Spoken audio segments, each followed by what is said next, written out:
حضرت جبیر بن مطعم بہت سفر کرتے تھے تجارت کی غرض. توجہ کریں, حضور صلی اللہ علیہ وسلم نے ایک دفعہ ان کو فرمایا اے جبیر, کیا تم چاہتے ہو کہ جب بھی تم سفر میں جاؤ تو سب سے زیادہ مالدار اللہ تمہیں بنائے؟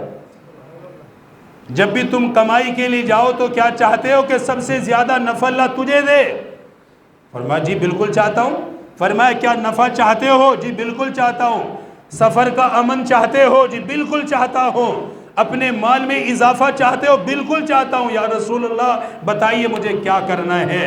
میرے آقا نے فرمایا جب بھی گھر سے باہر نکلو 5 سورتیں پڑھ کے جاؤ, اللہ یہ ساری چیزیں تجھے عطا فرما دے گا. پہلی سورت فرمایا سورۃ الکافرون. کون سی سورت؟ دوسرے نمبر پہ سورۃ النصر اذا جاء نصر اللہ. تیسرے نمبر پہ سورہ اخلاص قل هو اللہ احد. چوتھے اور 5ویں نمبر پہ آخری 2 سورتیں قل اعوذ برب الناس قل اعوذ برب الفلق. یعنی سورۃ الکافرون سے آخری سورت تک یہ 6 صورتیں ہیں سورۃ اللہب کو ملا کے. تو آپ نے سورۃ اللہب بیچ میں سے چھوڑی ہے.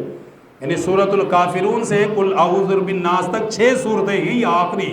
ان میں سے سورۃ اللہب کو نکال دے تو 5 بچتی ہیں. فرمائی ان 5 صورتوں کو پڑھ کے جایا کرو, اللہ تیری تجارت میں برکت عطا کر دے گا, سب سے زیادہ تجھے نفع دے گا. پھر حضرت جبیر بن مطعم خود فرماتے ہیں میرے آقا کا بتایا وظیفہ ہے, میرے نبی کا بتایا وظیفہ ہے, نفع نہ ہو یہ کیسے ہو سکتا ہے؟ اسے فائدہ نہیں ملے یہ کیسے ممکن ہے؟ فرماتے پھر میں جب بھی کہیں جاتا یہ صورتیں پڑھ کے جاتا.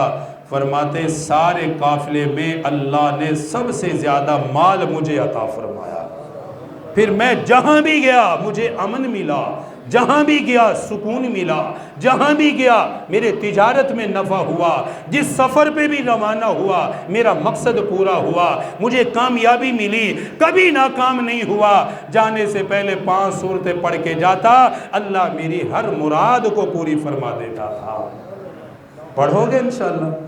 آپ سب مسافر ہو, زیادہ تر تو مسافر ہو نا, کام کاج کے لیے آتے ہو, صبح آتے ہو محنت کرتے ہو, شام کو چلے جاتے ہو, محنت کرنی چاہیے. لیکن گھر سے جب نکلنے لگو تو ان 5 صورتوں کو پڑھا کرو. اچھا میں نے نا